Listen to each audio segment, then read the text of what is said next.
911, what are you reporting? We got someone or something crawling around out here. Did you see what it was?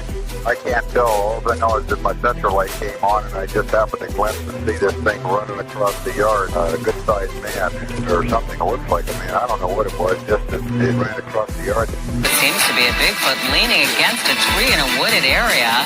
I have seen plenty of people with big feet, but not Bigfoot. Tree lines and brush, he sees about a 7 and 7.5 foot tall Sasquatch looking back at him. Kind of looks like a wolf, but not like a neighborhood dog. Take these stories for what they are in hopes that maybe if it's out there, then show me. Yeah. And says he might have caught the mythical chupacabra creature terrorizing his chickens. Like a grunt and a knock. It's like a... I think there's kind of a cultural tendency for people to want to make Bigfoot a quote-unquote monster. Welcome to ECBRO Bigfoot Radio.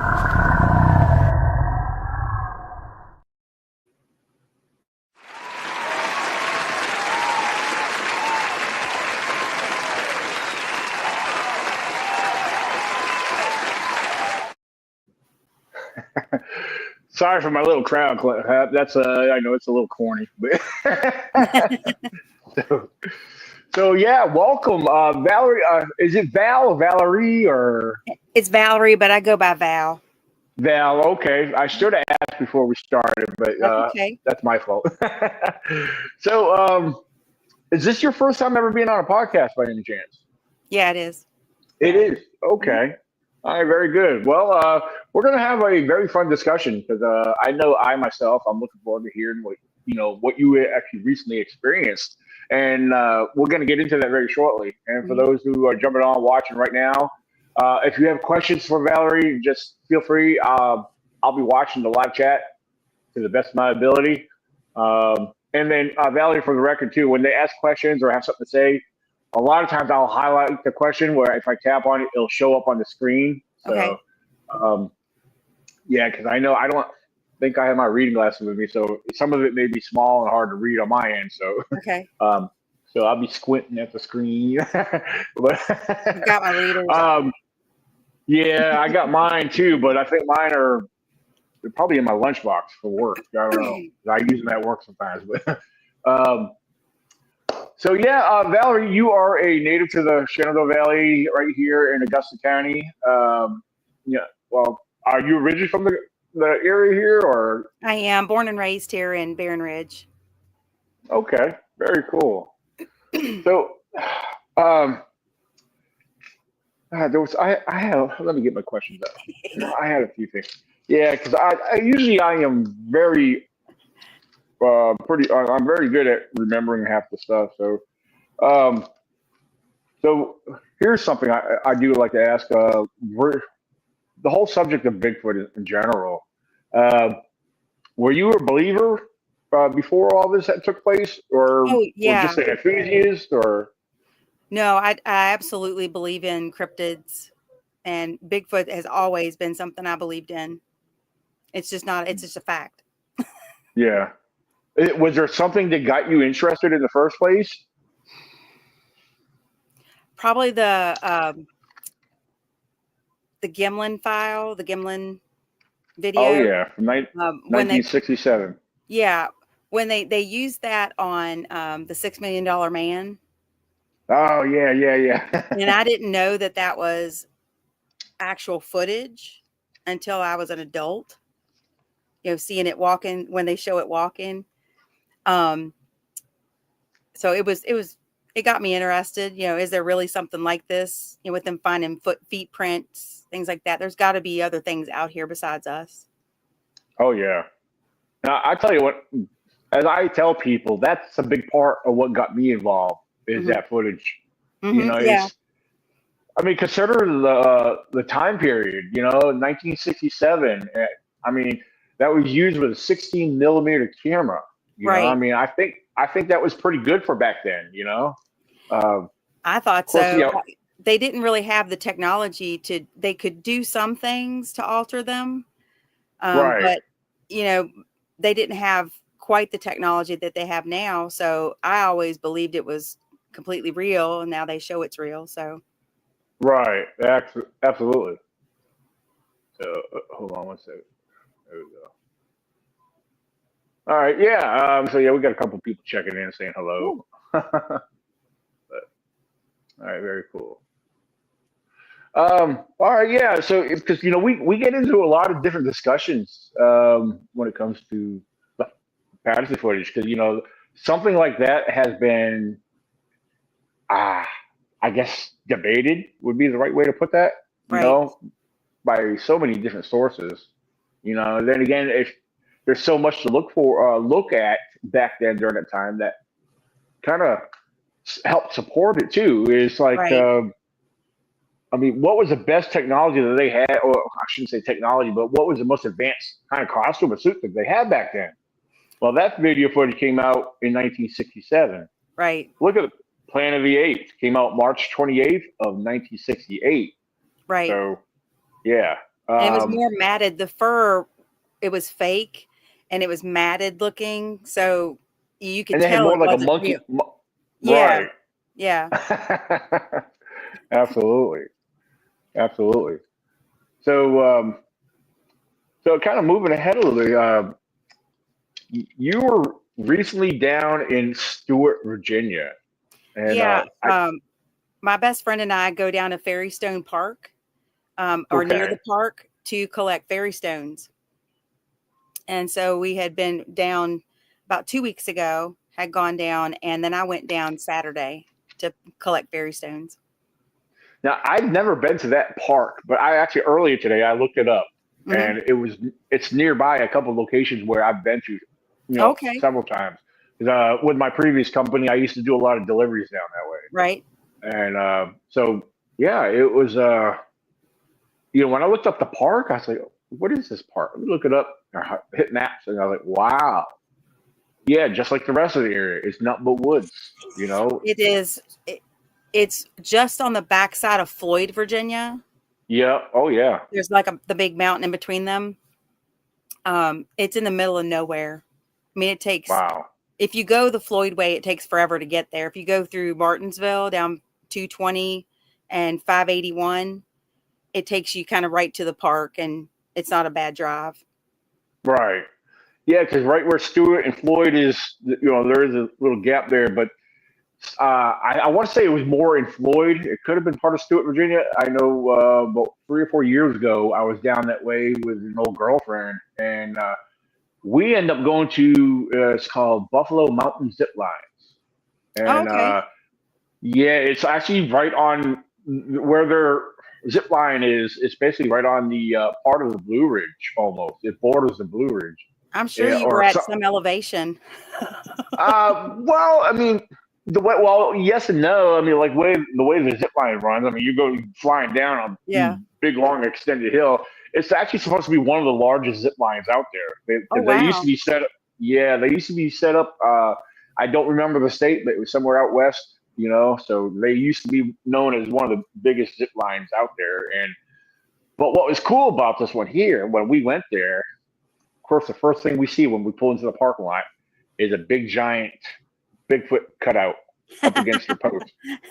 I was like, "Oh, that's so cool!" And then, then you walk inside where you get registered and everything, and where all their equipment is, and another big, giant painting on the wall of Bigfoot. I said, "Man, what's up with Bigfoot with these guys?" So we ended up talking to the owner, and he started telling us about, there's been Bigfoot sighting in this area right here, and I had no idea. Yeah.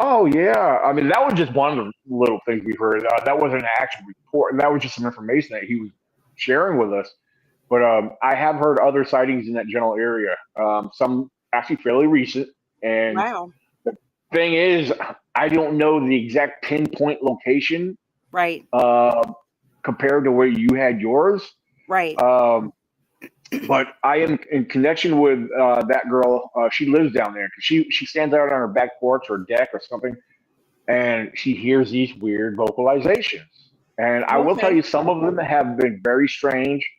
Then again, on the other hand, she sent me other ones, and I'm listening to them. And then these particular ones, I asked her, I said, "How do you live near a farm?" Because I know there's a lot of farms down there. Right. She's like, she said, "I don't know." She said, "I don't think the nearest farm probably about a mile or something like that, she said.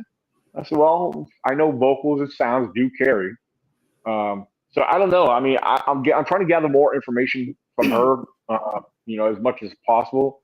Right. Because I mean, then again, like I said, me knowing that location, yeah, I want to get down there. I mean, it's a good 2-hour drive, Right.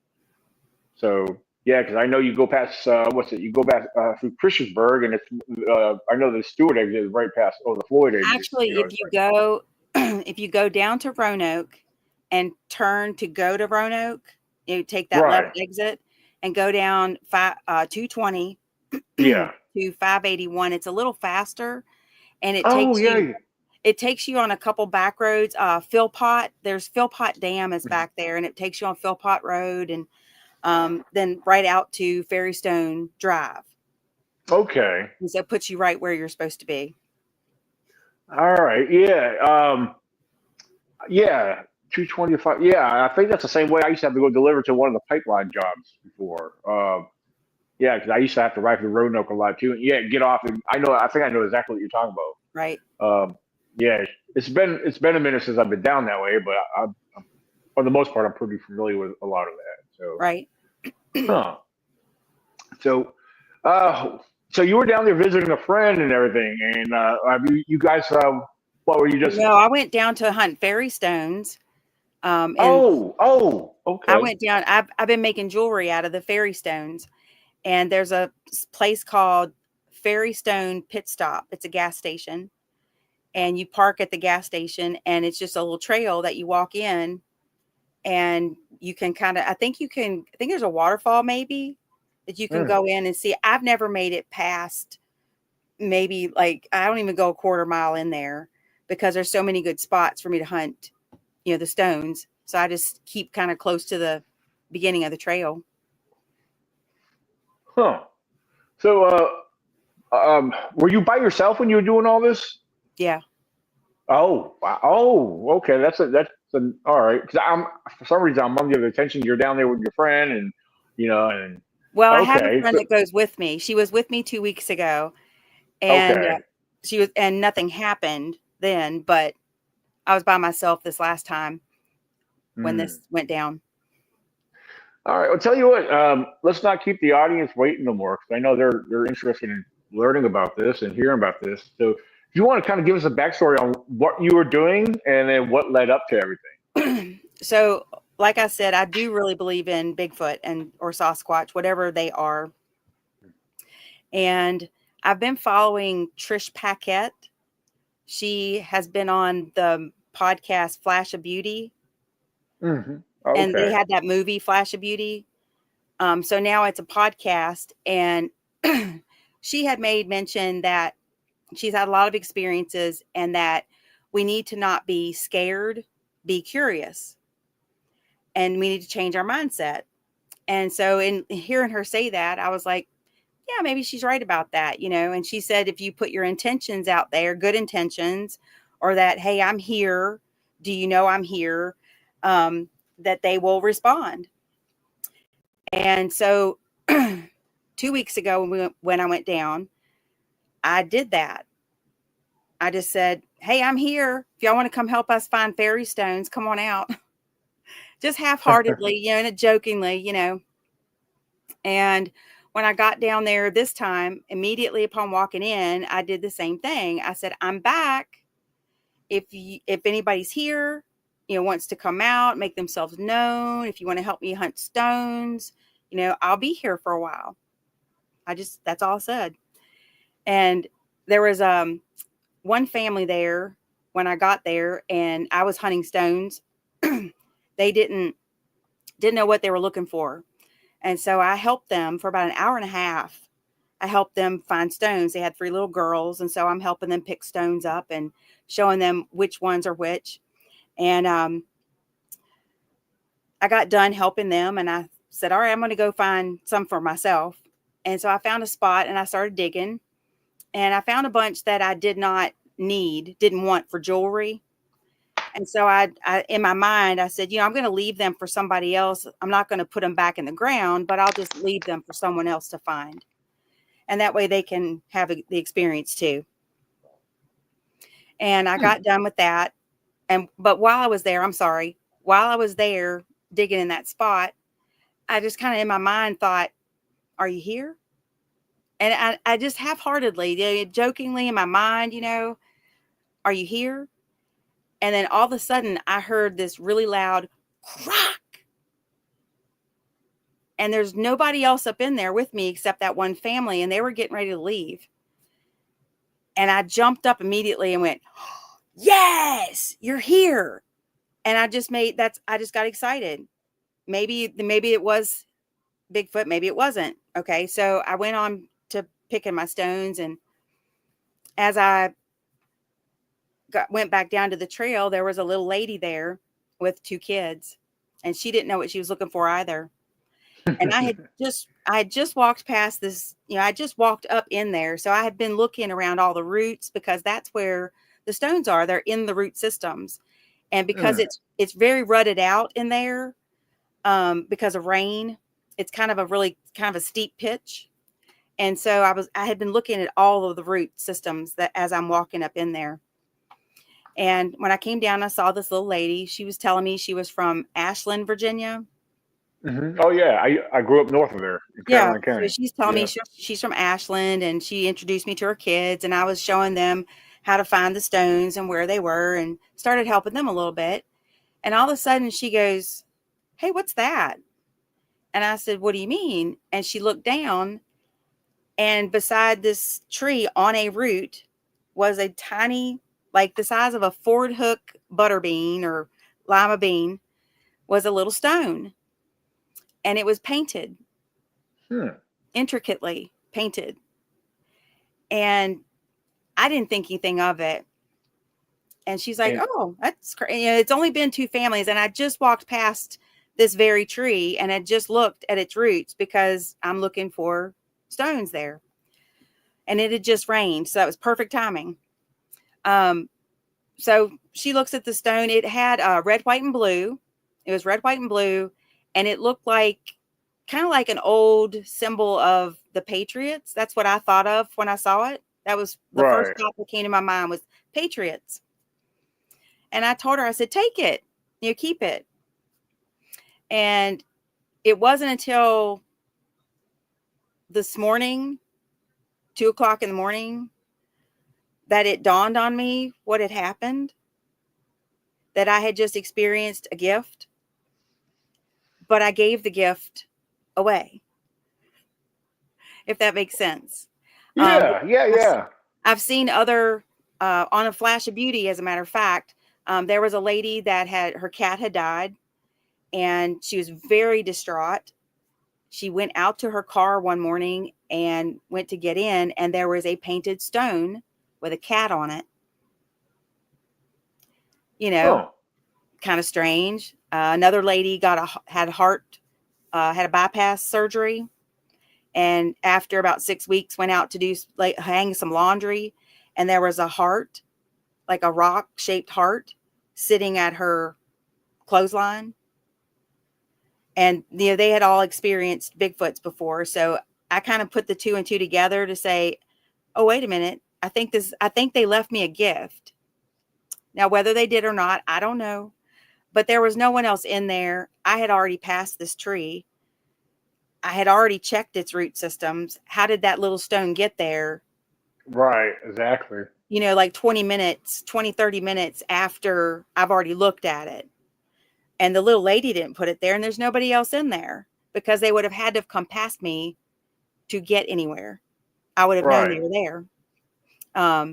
So that's my experience. I know it sounds kind of choppy a little bit, but I felt like it was an experience that Bigfoot put it there for me, because I was giving the whole time. I was in there. I was giving to other families, giving to other people. I left rocks, for anyone else that came around, and my intentions were all good and giving. And so I think that was left for me. So very interesting. That's my second experience. I've heard the woman's scream before. Yeah. Like Like down in the same area, or No, that was this time. I was in Leadville, Colorado. out in Colorado. Okay. I didn't realize that there was sightings in Leadville apparently, and was camping and woke up at about 3:00 in the morning to what sounded like a woman screaming for her life. And there was only like 2 other campers in the area, and they were all asleep. Now, So I was pretty sure that was, I'm not going to Yeah. check. When they do that, I don't go check that. Yeah, the one of the known species of animal that's known for sounding like it's a woman screaming is actually a mountain lion. Oh, okay. Well, Yeah, they're very commonly known for that. I'm not saying maybe you heard something different. I don't know. So, but I just wanted to let you know, Yeah. like, because I'm assuming they're probably common could have out that been. way. Yeah, it could Yeah. have been, but I sat up immediately and went, Bigfoot. Like it was something in my mind that I knew immediately, that it was him. Right. So, who knows? Who knows? But I have questions too. If they are gifting, I've always heard that if you have something that belongs to them, like footprints, or a gift that they've given you, that it gives you a connection to whoever whatever that entity is, that being, that cryptid. And my question would be, since I gave that stone away, would that give her that connection? Would she maybe have a sighting at some point because they know that she's cool? I don't know. Yeah, that is a good question. I'm going to try to respond to that. Meanwhile, anyone listening, feel free to chime in on the live chat, and I'll throw your question up there, or your response, I should say. I don't know. I mean, in my honest opinion, I believe you were given something, and then you took that gift as your own, and then you immediately passed it on as um, I'm trying to think what's the best way of saying. It's showing that you were kind, or you were being kind and Kind and caring, yeah. Right, I exactly. think they know that. Huh. Yeah, Virginia Cryptid and Paranormal Research said it may give you both a connection. So. Oh, good. That's even better. Yeah. That's even right? better. Yeah. And my Absolutely. other question, I never saw, I've never gotten to see anyone else's rock, their stones, even though they told. I wish I'd taken a picture of it. I'm so absent-minded when it comes to stuff like this because I'm so focused on what I'm doing, looking for stones. I wasn't focused on that being a gift. So I didn't take a picture of it. But my question would be, the other stones that people have gotten or gifts that they've gotten, if anything was painted, was it really intricate? Because it had to have taken it. It had to have been something with thumbs, obviously. And it was very precise. I mean, the lines and everything were perfect. Like just perfectly straight, and there was no paint. I mean, it was so tiny. Like, I don't know how somebody painted on it anyway. Right. I know that's a very interesting question. I mean, the one person that comes to mind on here that knows a lot about rocks is Melissa Lester. Her and her husband on here. They're watching from Timberville. They go camping with me all the time. And Melissa, as her husband will tell you, she's a rock hound. Okay, good. Yeah, every time we go camping, she's looking around the creek beds and the river beds for rocks. So she may know something about that. Here's a question for her. Here you go, Melissa. Listen up. So this area in particularly is known to the Indians, the Native Americans. Oh, that's even more interesting. Yes, it's very well known. The Shenandoah Valley itself, the Shenandoah Valley itself was a hunting ground for the Native Americans. It wasn't meant to be lived in. Right, so exactly. It was sacred grounds. And of course, I'm pretty sure Stewart is part of that. And so is Fairy Stone Park. But the stones that I'm finding or looking for are called fairy stones because they look like crosses. Because it's barite, coal and calcite quartz that run into each other through lines, and the way they cross, they become crosses. So the Native American folklore to these stones is they are the tears that God wept when he had to crucify his son. And I know that Native Americans have a connection with Sasquatch in the past, and maybe still to this day. I don't know. So it makes me wonder if there's some connection there, that they're there because of the stones, because it's a special place. I don't know. Yeah, that's a good question. Well, this is what Melissa, she said, I got you. She said, I've always wanted to go look for them. Let's go. So, yeah. But, yeah, there you go, Melissa. Let's go. Yeah. I mean, Melissa could take you to places. I don't know what you know about up this area, but especially where we usually camp at. Some of the main research camp areas, up around Elkhorn Lake, West Augusta, right? And then West Rockingham. Those are areas we go into and check out. Of course, I find myself looking for rocks. I really do. Right. Every time I'm walking along the edge of a creek or whatever that's got a lot of rocks, I'm looking at them because my daughter used to be interested in rocks. I used to pick them up, and right now, plus I'm being extra observant now because I'm taking my 4-year-old grandson out in the woods with me now. So I got to be, very observant and watch out what may be around, like snakes and stuff, It's, it's crazy to think though, that this little tree that was near me where this rock was found, this little stone, wasn't just a couple steps away from me. And I didn't hear a thing. Yeah. And just to think that they could have been that close to me. And because I always look at rocks and I'm looking down, I wouldn't see them anyway. I'm not paying attention. Check this out. This is from Virginia Cryptid Paranormal Research, aka David. It may be a possibility that those rocks are painted by humans and then gifted to Bigfoot. Then Bigfoot gifts them back to who they encounter. Maybe, question mark, he said. But there was nothing on the tree when I came in, and there were no other families except for the one lady that I met, and she's the one that found it. Right. Like, I guess what he's saying is, like, perhaps it's something that somebody left at one point, and then where they may have been holding on to it or had possession of it, and they probably wanted to that's return what he left. Okay, that makes sense. It's possible. Yeah. Kind of like we're doing geocaching with Bigfoot. Yeah, there you go. That's a way to look at it. So, it's funny talking about geocaching. I actually stumbled upon a geocache spot one time. It was all by accident. I have a couple. I know where a couple of those are too.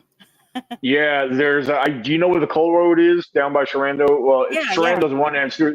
Well, way back in the woods, I do a lot of hiking. I go pretty deep in the woods, and I was so far back there, and there's an old trail. It's kind of worn out. It's not used as much, but you can still see it. But I stepped off the trail one day, about maybe 10 feet or so, and I'm standing there. Also, I'm looking over, and here's this pretty big round tree, and it's got an opening inside of it, like a naturally hollow section. Right. And it's like, what the heck is that? I'm looking over there, and I reach in there, I pull out this this round circle pouch with a zipper on it, and I open it up, and I was like, oh. I was like, even though I'd never seen one before, I knew exactly what it was because I'm looking at it, I'm reading the little slip in there, and there's all these little knickknacks and whatever. Yeah, and I they have initials in there too, like the little initials something to show they've been there. Yeah, there's a little notepad, and you usually write your name and the date you were there. So I don't know. I don't remember if I wrote anything in there because I wasn't even geocaching, but I don't know if I wrote anything down. But I did leave. I have business cards made up for Bigfoot, my Bigfoot research and everything. Right. And I actually back then, I've actually left one in there. Oh, just good. Yeah. Perfect. But Yeah, like I said, I don't know how often how people, I know there's groups out here. I've looked them up online. There are local Yeah. geocache groups, but I don't know how active they are or how often they do it. So I don't, but I thought that was cool though. It's It kind is of a pretty fun cool. thing. It's fun. Absolutely. I've seen people doing it and watched them out like at the beach and watched them out the window. And then I Right. run down and look to see what they put in. Oh yeah, absolutely. Here's a comment here from chat. Talking about the gifting. Sometimes they gift back, and sometimes they just give, and sometimes they don't. But take, and then they even ask for. Oh, I love take, and they ask for things more of, or yeah. It's hard for me to read some of this. I don't have my glasses, but yeah, Gotcha. interesting. Well. Then you said they'll run you out if you don't respect the land for sure. So. Oh, I absolutely respect the land. Oh yeah. I love the land, love the forest. Absolutely. I can't get enough of it, to be honest with you. I wish I could be out there more, but like the area, especially the certain particular areas I love to be in, and right. Like where I camp at, it's like, man, I just love being there. It's like when I was there with my grandson, because that particular area where I took him to was my main camping area, research area, and I was like, man, it feels so good to be here because this is like, I feel like the area is pure, if that makes any sense. That's how Fairy Stone feels. Yeah, it's like you feel right being there. It's like, and just the atmosphere, the environment, or the vibe that I get from being there. It's like, I feel like it's good for me. It's good for the soul. It's like, this is, and I feel welcome there. I do. So it's very interesting. You can kind of tell energies about energy levels at different areas that you're at, like the woods. Sometimes you go to walk in somewhere and you're like, I can feel it's off here. Like, nah, I'm out. Yeah. It's like that in Arkansas in certain places. When you're in the woods there, it just feels completely off. Right. And you just don't want to be there. It's like, I need to go. But Fairy Stone is really peaceful. And this trail that I'm on, it's almost like a time zone, like a time warp, because I go in there and I was there for 4 hours and all of a sudden the time is gone. I'm like, how was I in here this long? But it was so peaceful up in there and it's so quiet that you can hear anything. You can pretty much hear anything, even conversations. So, yeah, it's really very quiet, very peaceful. Absolutely. So I don't know. I want to go back. I'm ready to go back now and have the same, have another experience, Now you were talking about as far as, the whole rock gifting thing. Now you mentioned that you saw a Bigfoot. Is that, did I? No, I haven't seen one yet. I'm hoping to. I'm hoping maybe on my next visit. But that's what I was saying. It could have been, 20 feet away, 10 feet away from me where that tree was. And I never saw a thing. They're stealth. and you never heard nothing at all, right? No, not after that big crack. It sounded like a tree came down. I'm not joking. I mean, it was a huge crack or like a branch, like how they hit the tree when they knock on trees. It sounded like they took a big branch and hit it at a tree and busted it up. It was like crack. Like, wow. Yeah, I've had that happen a few times. Yeah, in certain areas, I've heard that happen a couple times. So it wasn't like the sounds. If you're used to going in the woods, when you hear a deer step on leaves, it's just a light crackle. Right. Oh yeah. Hearing a big crack like that, it really made maybe take, stand up and take attention, look at it, see what was going on. Absolutely. Now, Melissa here said, she said, if I always get the rock or something from nature, such as pine cones, feathers, native berries. Now, I've done feathers before. Okay. Yeah. I had no idea that I would actually have an experience or I would have thought to leave something. Right. But because I was leaving stones, I was already leaving stuff behind and saying, "Oh no, somebody else can have this. Somebody else can have this." You know, so Oh, I was wow. I Yeah. was gifting stuff left and right. Well, some years ago, I just thought I would experiment, just for the heck of it. Like, a lot of people find rock stacks. And I tell, a Yeah, lot of us, rock stacks are usually made by people because, they're marking a trail, or, for example, I could take you to a place right before you get into West Virginia. That's here in right, Virginia. And the creek is, when you walk down into the woods where the creek is, there's a nice open, clear area where the creek is. And I mean, kids or somebody were, it was only a few inches of water in there, but it's right, clean. And there were rock stacks all over the place in there one day. I was right. like, wow, that's awesome. It's cool to see that. So now I'm not saying Bigfoot won't do a rock stack, but I'm just saying, from my experience, most people do them. But one of the things I did one day, and it's not my main research area, but I built a rock stack off the edge of a trail that goes in the back of the woods where I've actually had experiences back there in the Right. past. But I said, what, I'm going to try to do something. It's going to be fun. So I built my rock stack with 5 stones, and they all sat evenly where they wouldn't easily fall off. And I would go back and visit that spot every 2 weeks or so. And I think the first visit back to that location, that top rock was sitting on the ground. And I was like, okay. I say, I don't think we had any extremely strong winds. There would have to be some strong wind to blow off Yeah. the rock. That, my understanding. Well, I put that rock back and left, came back another couple weeks, or a week and a half to 2 weeks later. And this time, a fresh, it was a long, fresh turkey feather laying right in front of the rock stack. So, Huh. so I was like, this is interesting. So what I did, that top rock, I took that top rock off, took the feather, put it on top, and then put the top rock back on top. Okay. Where I had the rock stack kind of pyramid up, and then the Right. turkey Yeah. feather hanging out on top. So, and So somebody would have to do something on purpose to move that feather. right, Okay. right. Well, upon my next visit, that turkey feather was back on the ground along with that top rock on the ground.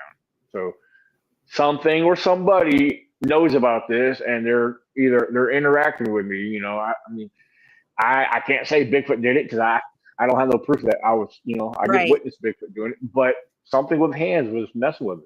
Right. So, Right. And unless is a it a bear highly was coming traveled by area knocking it off. though?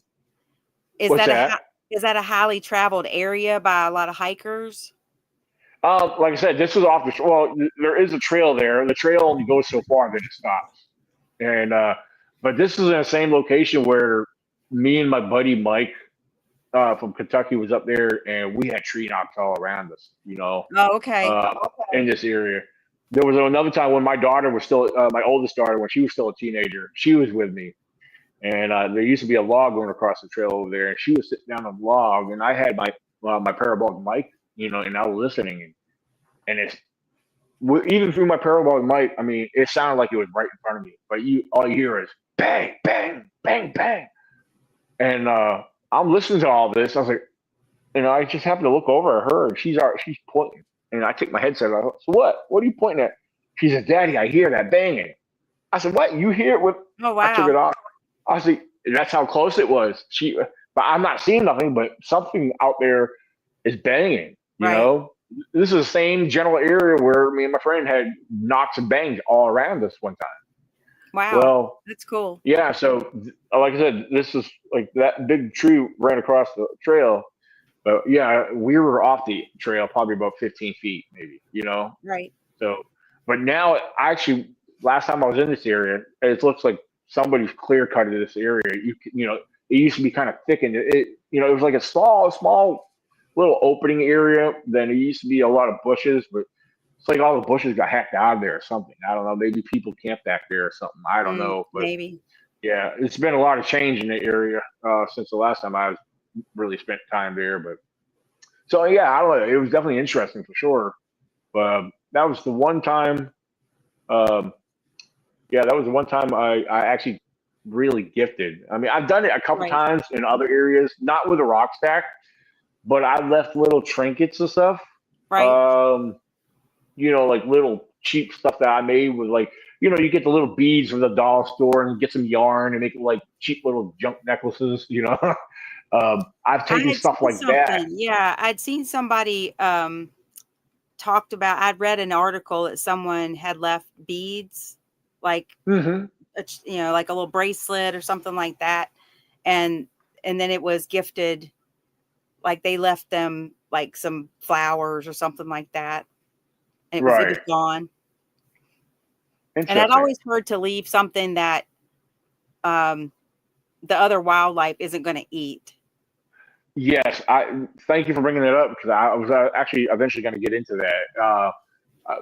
When we get into discussions about gifting, a lot of people ask me, "Do you believe in gifting?" I say, "Yeah, it doesn't hurt. It's a fun experiment." Right. However, a lot of people, I don't know why they feel like they have to leave food. Now I'm guilty of it. I've done it in the past too. Yeah, but I'm sure. Yeah. here's but what other we all need animals to. will eat that.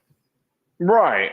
But there's a danger involved too. I mean, if you're gifting food in an area where people come by, regardless if they camp there or happen to spend time to go out in the woods or hike there, you're habituating what is being attracted to that. So Right, if it's exactly. wildlife, bears, or any other predators, yeah, you're welcoming, danger Yeah, to and I don't want interact to do with. that. Exactly. I'm not The down other with thing that. is too, right. The other thing is we have no idea if these animals are allergic to any of our foods. Oh, absolutely. Yeah. There's all kinds of chemicals and junk in our food. I'm surprised we're still living through it. But but the thing is, they're all organic. Everything is out there in Right. the woods that's provided for them. But we're introducing them to chemicals and other stuff that they could have They don't major need it. reactions to. Right. Yeah, they don't need it. Exactly. And I don't want to affect. I don't want to be one of those like people that goes into the rainforest, and gets this unknown tribe sick with their germs Right. and wipes them out. I don't want to do that, by giving them things that wipes them out. Right. I just want to be friends. That's all. Right. Exactly. So, Val, do you do a lot of camping? Yeah, I do. Oh, I okay. haven't camped down there, and I want to, because the park itself is beautiful and it has a beautiful lake, and that's what makes me think that it's a good spot for Bigfoot to be, because there is a large. I mean, there's not just one lake. There's Fairy Stone Lake, the swimming area, and then there's something called Ryan's Lake, which is right beside it, just on the same road as the park. And I guess it's more of a fishing lake that people could put in on. So it's kind of, I feel like there's lots of opportunity, lots of food for them, and in the area. There's a lot of deer in that area.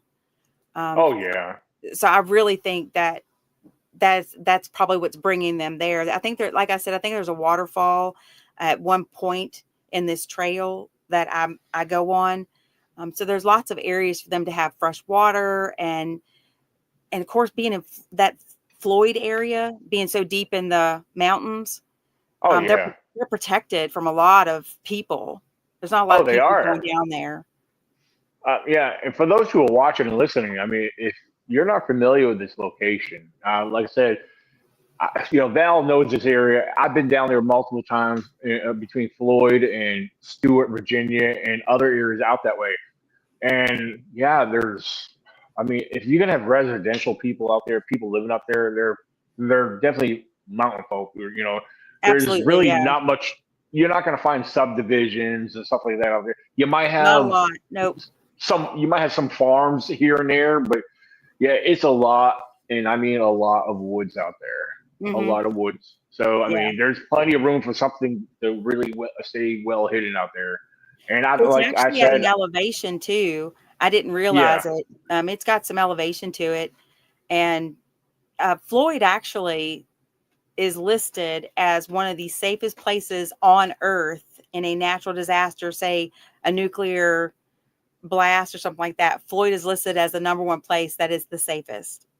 Wow. And I think, yeah, so I didn't know that. Yeah, it's crazy. But I think that's because of the way it's situated in between the mountains. And I would think that that's another reason why they would want to be down that way, because it is heavily wooded. There's lots of places for them to hide, to live, to be, and be left alone. Right. Would you believe, do you think that there's possible cave structures down that way? Yes, there are. Because, let's see, Glade Springs, which is kind of the opposite, a little east of that, but Glade Springs has caves, and then there's Cave Springs, which is a town, and it has some caves. I'm trying to remember. I think there's a few in Roanoke, and I know there's some down in Floyd, because I've heard of people spelunking down there and caving. Yeah. And see, and that makes me wonder, and these are not commercialized caves, Grand Caverns, Luray. No, they're not. No, nobody's going and visiting them. Exactly. And see, over in my marine research area, even though, I know for a fact there are caves there. Some of them are in, I've seen them, but the thing is, they're in locations where, man, I might need some equipment to get up there, Yeah, exactly. Yeah, exactly. So, I don't know. I know it's a matter of time till I actually walk upon something where I may be able to walk into something, but most of everything I discovered, like a cave structure, is too far on the other side of a water source, like a river, or up on a very steep mountainside, So, and for what we know, they can do that. They can scale, the side of a mountain. We can't do. They're like billy goats, I guess. Right. And I'm not. Well, the other thing too, a lot of people realize, bears will go up a hill, but they won't go down. The way the bear, their front, their shoulder structure and their arms, they're definitely made for climbing. But yeah. So another fun fact: if you're ever being chased by a bear, run downhill. They'll either fall and tumble, or they will go a different way. Oh, that's good. That's good to know. Yeah. So, interesting. So now the reason I was asking about the camp in there, because we do have our group camp out coming up in May, and of course, I never post it or mention the area publicly. So those who that are interested, that we invite, or that show interest, I used to make announcements about the camp out. I just kind of cut back on that, but because we have our designated group, and then we do try to get a few new people here and there that are interested. So I was going to throw the invite out there. You're more than welcome to join us in May. Oh, I'd love to. Yeah. Yeah, there's 2 or 3 other couples that come out there, and and then whoever else is able to make it. We got my friend Tara. She's going to try to come down from Pennsylvania. Well, no, she actually plans on being there. She missed our last camp out. She's like, okay, I need this. I'm coming down. She's a good 6-7 hours away, but she's like, I'm coming down. I need to do this. I need this camp out. Are you guys going to camp up this way? It's going to be. I will say this since we're live. It's west of Rockingham, west of. Okay, so it isn't south of here. It's going to be. Right, it's going to be up this way. Okay. Yeah. Oh, I got you. Yeah. So. Yeah, because like Melissa said, we'll be there. So yeah, Melissa and David are always there. I love having them there. They're part of my research team too. So I've got a question for you. Yes. Because it was posed to me today when I told about my experience. Do you think Bigfoot is part of this magical, because some people are seeing orbs and stuff like that? Yeah. Coming from a different dimension. I've heard that Bigfoot's from a different dimension, and they can turn into other things and fly off and all kinds of stuff. But do you think that they're an entity, a being from where we are, or do you think they're interdimensional? I'm going to be honest with you, because I've been presented to that multiple times. I do keep an open mind, but on that point there, I'll just say that theory theory. I don't tend to believe that theory because none of it's ever been proven. It's just a theory from one's imagination to explain something that they can't explain. But for example, you see Bigfoot through the woods, and next thing you know, you don't see it. It's like, that's because he's blended in his environment. Jane Goodall watches mountain gorillas, 10 feet out in front of her. As soon as they walk behind the foliage, they're gone. But they're I was still going to there. say they could probably just step back into the woods and we don't see them because of the way their coloring is and they're camouflaged. Yeah. The other thing is too, they blend in with the trees. They've talked about the cloaking, that kind of stuff.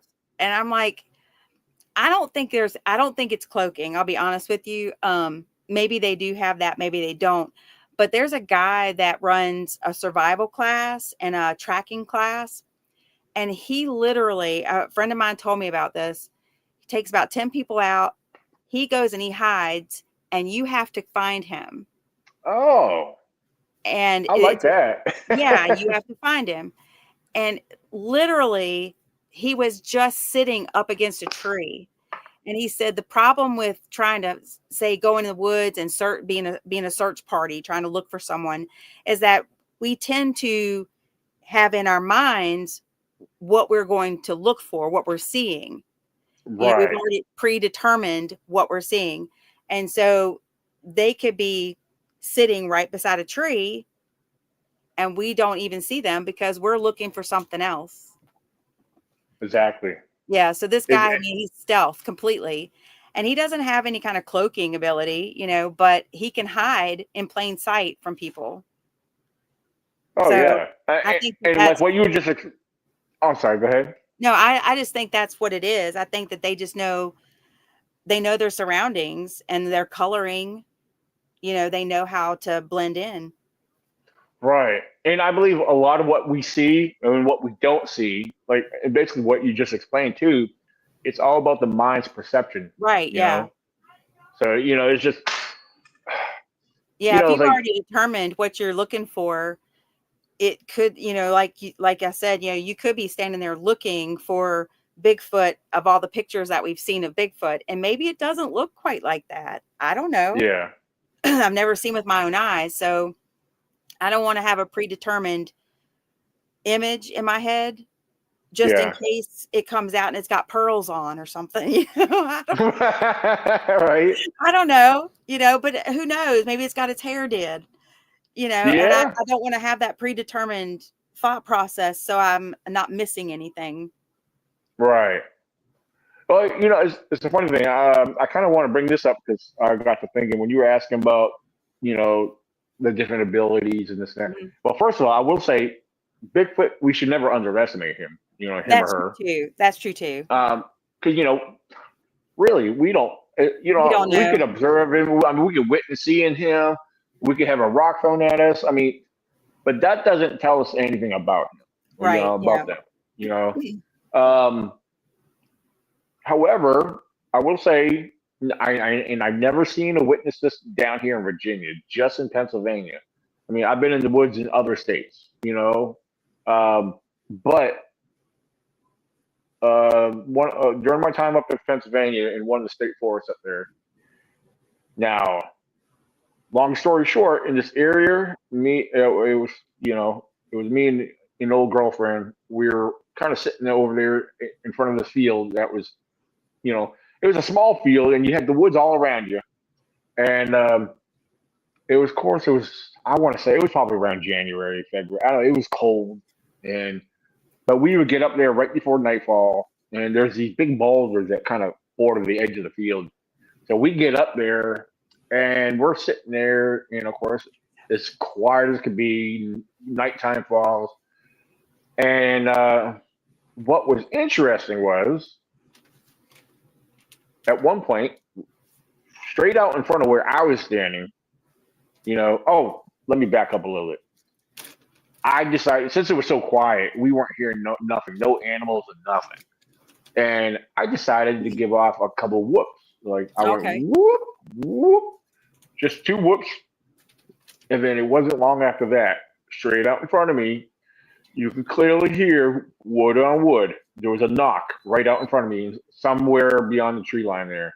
Right. Well, a moments later, she was sitting down on one of the lower boulders by herself. I mean, she was within view, even Right. though it was dark. I knew where she was. But straight out in front of her, in that direction over there, was another knock. So that was exciting because, it's like, well, we both looked at each other when we heard the first one. Right. It's like, and then we both heard the second one. Well, after that, she stayed focused. Like I noticed most of the time she was watching straight up in front of where she was sitting. And she was telling me about something about seeing eye shine. I said, what? I said, I'm not seeing it from my position. So I get down and I go sit down on the boulder next to her. And I'm sitting there. I'm literally right next to her, looking in the same direction. She points over. She says, yeah, I was seeing it over there. I said, eye shine? All right. I said, let me look. Because, we had a little bit of light. So anything that was out there, that's where the eye shine was coming from and reflecting off of what little light we were using. And I'm staring over there. And I'm starting to see something. But what I'm seeing is not eye shine. You know what the stars look like up in the sky? Right. Yeah. Picture them flashing, in random locations. And now, for the record, I promise you, these were not lightning bugs, not in this cold weather. Right. Yeah. No. And lightning bugs usually flash yellow. Right. These were, well, I will tell you, there was a couple of yellow flashes, but most of them were all blue. They looked like a whitish blue, like the stars, Okay. And I was like, and I was telling her what I was seeing. I said, I'm seeing flashes like in a small cluster, and some of them did kind of somewhat spread out and kind of come back. And I didn't know what to think. I was like, I'd never seen this before. And of course, she has a different theory or feel on a lot of this. She's mentioned that it was more of a, she said it was actually Bigfoot's energy. Bigfoot was giving off some type of energy. That was her belief. Now, yeah, I'm not going to deny that because I don't know. I don't know. But what was interesting, we've seen this a few times in this location because we would come back every so often, like probably twice a week, maybe at a time. Sometimes 3 times a week. Depends on her work schedule at the time and blah blah blah. But we would go up there and just sit and chill and listen. We would go out on weekends during the daytime and explore in those woods, I mean, and I've actually had pictures and video of some fairly decent sized foot tracks. I found one in the snow that was pretty impressive, Oh, nice. Yeah. And then I've had trail cameras out in those woods. I've only captured deer, and nice buck out there. And, but about a half mile or so down the forest road, there was an actual camp spot down there. And we sat and hung out there one night. Now, keep in mind, the location we were at was up behind us. We're sitting at the picnic table, looking away from there in another direction. One night, this only happened the one night we were in this spot, but I started seeing those flashing lights in another whole different area. Right. I was like, and I told myself, look over there just over there next to that tree. I'm seeing what we saw up there, So I don't know. Like I said, I can't explain it. It was interesting. A lot of the things I have watched associate the little blue lights with Bigfoot, with sightings or with hearing noises, that kind of stuff in the woods. So, right. Excuse me. Maybe it's their energy. Maybe it's something that goes along with them. I mean, there's something that's not really typical. Yeah. In society. So I would think that since they know that they're different, they probably believe in all kinds of things too. Maybe they do have communication with other entities. I don't know. Now, actually, I forgot. I actually have it on here. It's the picture of woods at nighttime in the area I was just talking about. Right. Now you're going to see, I added the flashes in this one to kind of illustrate what I'm talking about. Okay. So I'll show it right here. Okay. Yeah, I'll play it again real quick. So I know it's not the best illustration, but I put that together some time ago, and yeah, so I use that for that. But that's kind of what I saw, but maybe more in the cluster though. But I that one there, I kind of spread them out a little bit. So, well, I would think too, and I'm since we've had these drone sightings and the weird stuff happening in Jersey, we've even had that here. I believe a lot more that there are other beings here.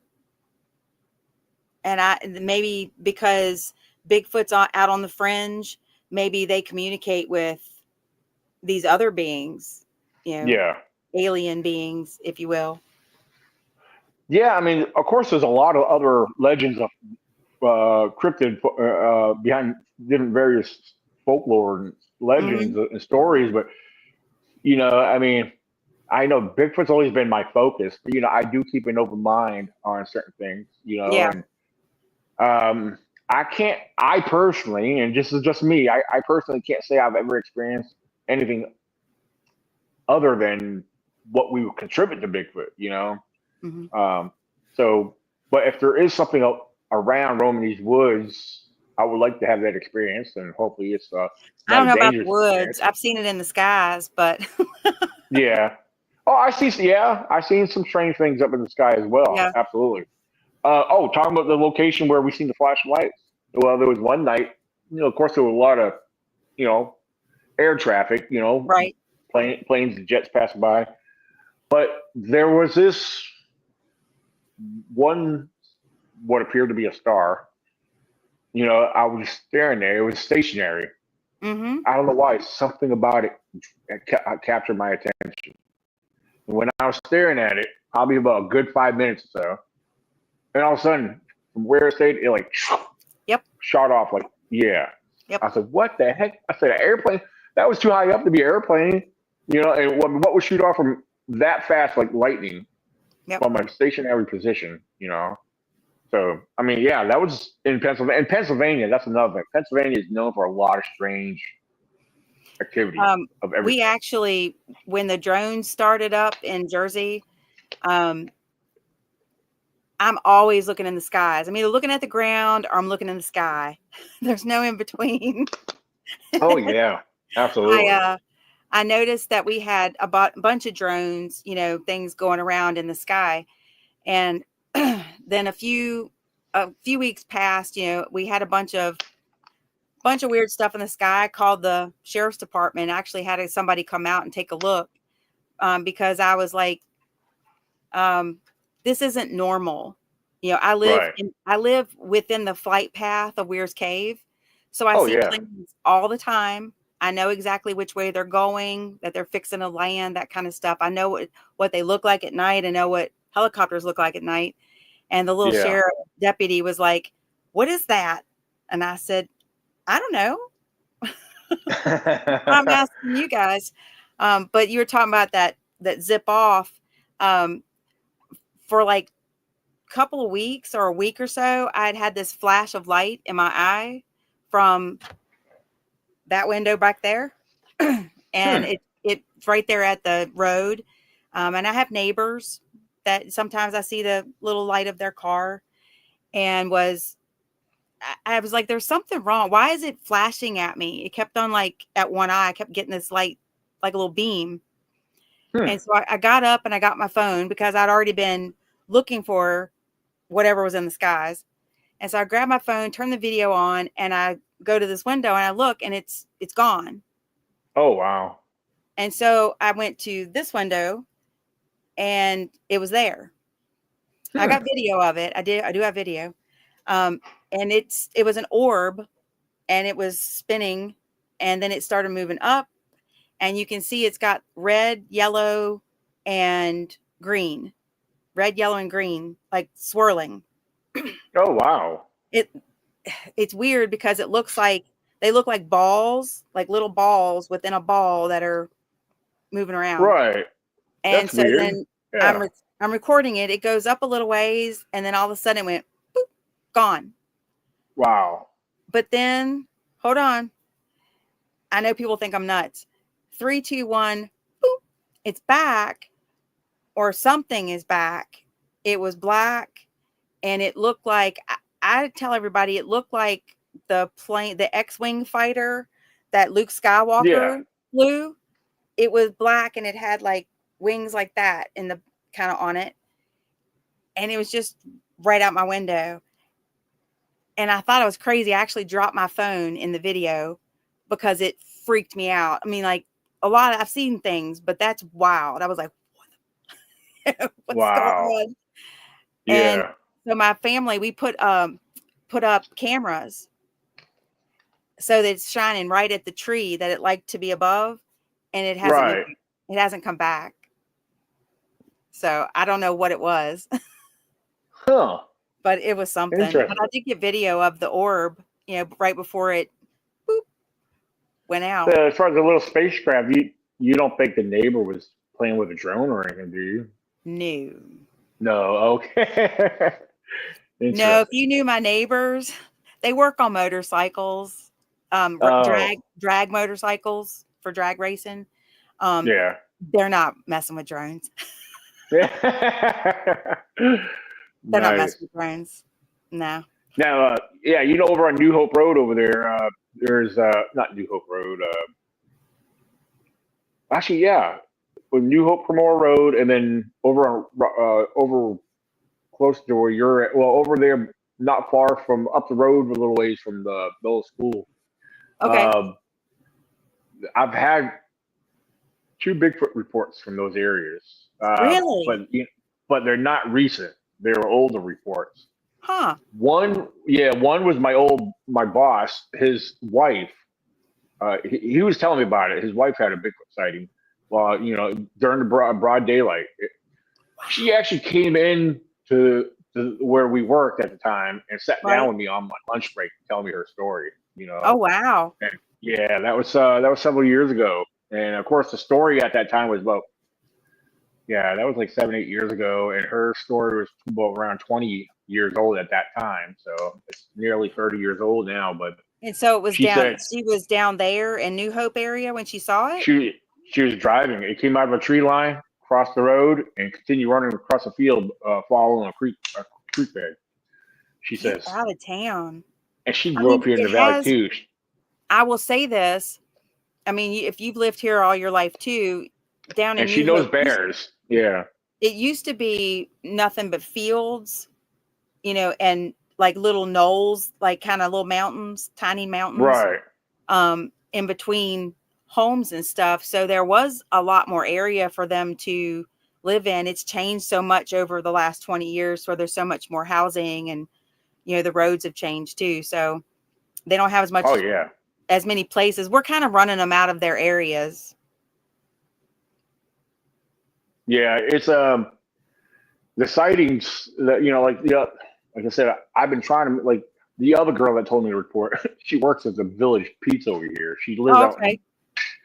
She lives out and around close to Churchville area, out that way. Oh, okay. And I can't remember her name. I have a brain fart. As much as I eat there, I was like, I try not to bug her about it. I bugged her a few times. I was like, I really want for you to take me and show me the exact location, because it's not that far. Her sighting was, like I said, right there, basically in the New Hope area as well. But I don't know. It's like, I don't know if she's afraid of me. I don't know. I don't know. But I wonder. I just want Go ahead. Oh no, I just want the information just to document it. So, I was looking at some topo maps of Cremora Mines area a while back. Yeah, I used to hike that's right up the road all here. the time, and I used to do Rip Rap Trail all the time. And there are caves up in there, and there's lakes. The old mines have turned into lakes, but there's also some lakes, natural lakes up in there that you can't even see unless you're looking like from Google Earth or something like that. Oh yeah. So there's a lot of places that they could be up in there. And I have heard Big Meadows. Mm-hmm. Oh yeah. There's a sighting in Big Meadows of something up there. So And that's Yeah, I've had multiple reports. Yeah, I have multiple reports along the Parkway. One guy would give me an update earlier today. Right. He lives up north of Elkton. So okay. yeah. Yep. We're having So, yeah, a lot there's more. It's funny, we're having a lot more reports here in Virginia here lately. Well, it's funny. Since I've stepped foot into this whole field and started learning and meeting people and put myself out there, I've learned a lot about Virginia Right. when it comes to Bigfoot reports and sightings. And of course, I had, like I said, with the recent reports I've been getting, the reports and sightings are starting to flare up again. Right. But, I've actually had a journalist do an article because, it was a negative article because I didn't know nothing about it until a buddy of mine saw it and he sent me the information. Of course, it was basically because I put on my conference every year. Right. Basically, she was saying there was no Bigfoots in Virginia because she was basing her information on. She's basing her information off the BFRO database, and I tell people that's not a reliable source, because there's people. Fake news. Yeah, there's people that don't share and report their stuff to the BFRO. Either they don't know it, or if they do know the BFRO, they know they're not to be trusted. So, but because anybody submits their information to the BFRO, that becomes their information. It's no longer yours. Exactly. Yeah. So that's why I was like, yeah. I got people want me to investigate places. I just can't get out right away. It takes time. Right. I have to plan it out. It's like I can't just okay, I'll be there after work. No, it don't work that way. Right. Yeah. I look forward to getting straight home from work. It would be nice. It'd be nice if we could be retired and then just go out and research. I mean, right now, weekends are my best time unless I plan out, I got to camp out in May. I got that planned out. But, that's a whole week. And then I got some events I'm speaking at this year, so those are all planned out. I got them scheduled to be there and all that good stuff. But other than that, I just can't take off, because I got the baby here, I just can't leave my parents and expect they're going to watch them all the time, so, even though he's my grandson, he's actually like my son, because he does call me dad. Yeah, he calls me dad or daddy. Yeah. So, and I hope to get him out there more. He had a lot of fun camping with me the other weekend. Yeah, he did real good. So, of course, being 4 years old, he does his thing, but it's like he did pretty good. I can't complain. He really did good. That's great that he liked it. Yeah, absolutely.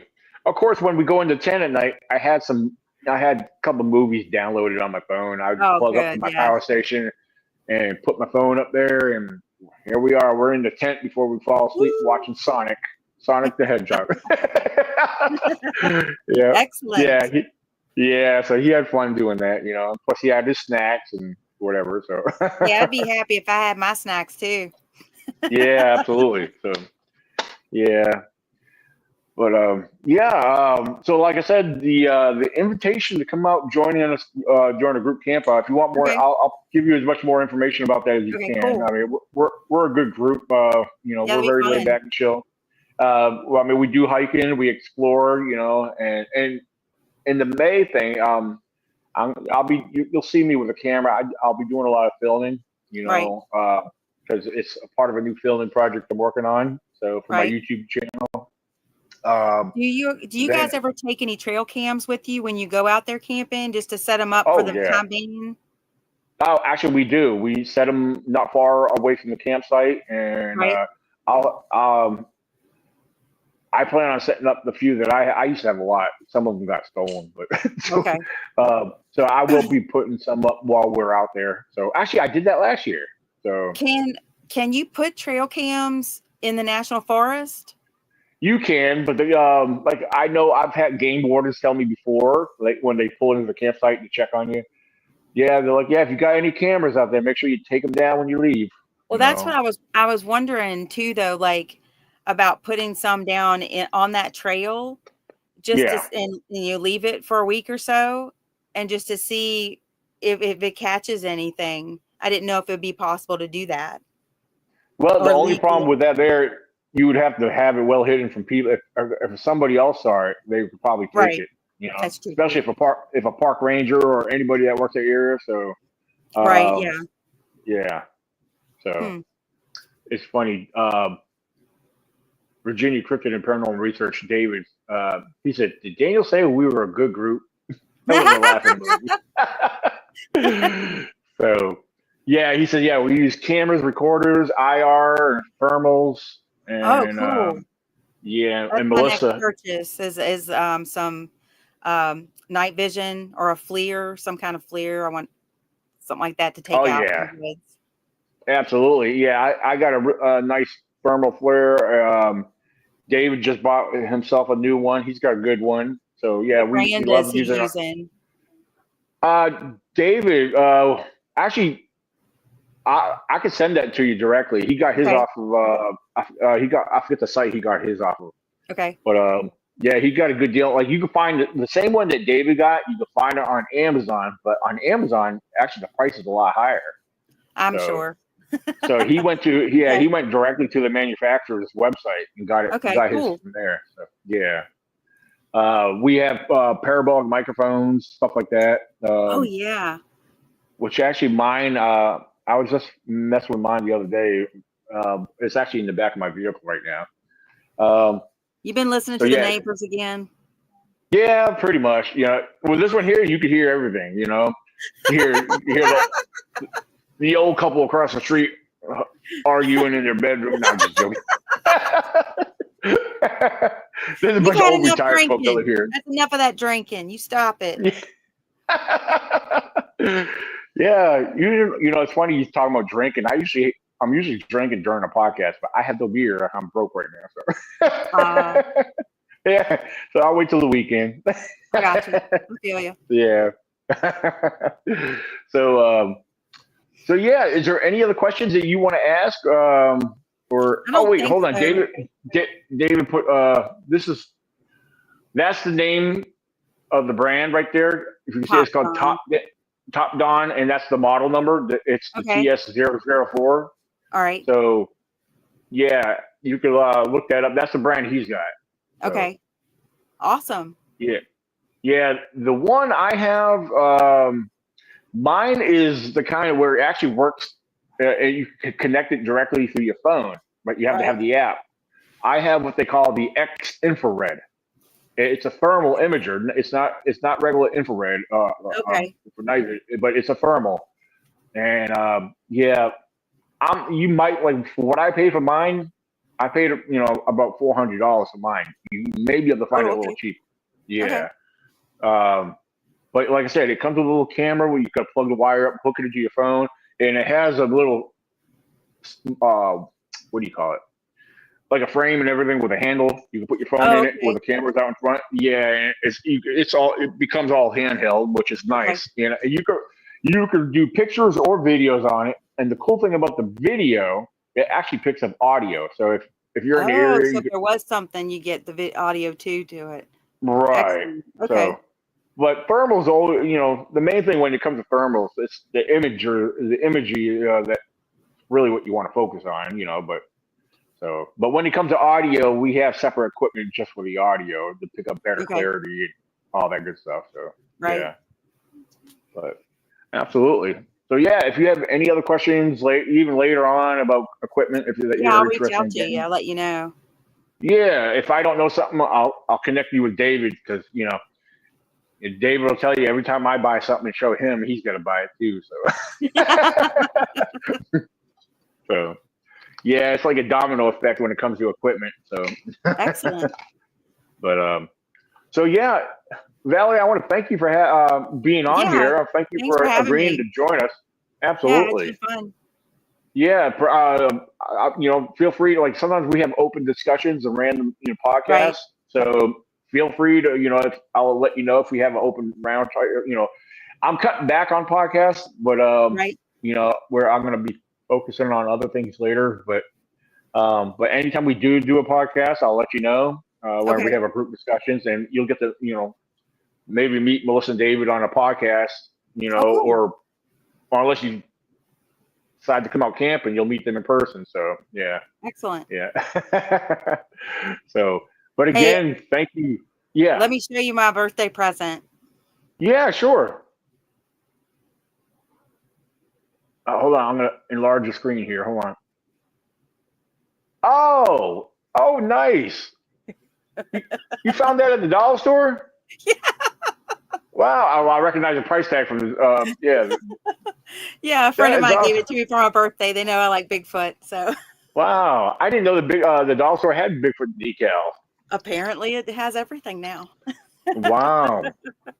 Actually, I just got when I went out camping with my grandson, the little country store before I go all the way into the woods. At the checkout line, I saw they had a few decals at the counter. I was like, "Oh, Bigfoot!"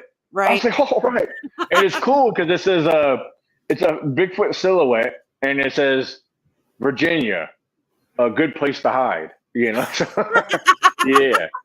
yeah, they have Virginia like Bigfoot that. stickers. Yeah, Yeah, I got one on each side of my vehicle. It actually looks good on my vehicle. Yeah, I drive a little Honda Fit. Yeah, so yeah, so absolutely. But yeah, I am gonna call it a night. And again, we'll like I said, feel free to stay in touch. And thanks for sharing this information tonight. So everyone else that's been watching, thank you.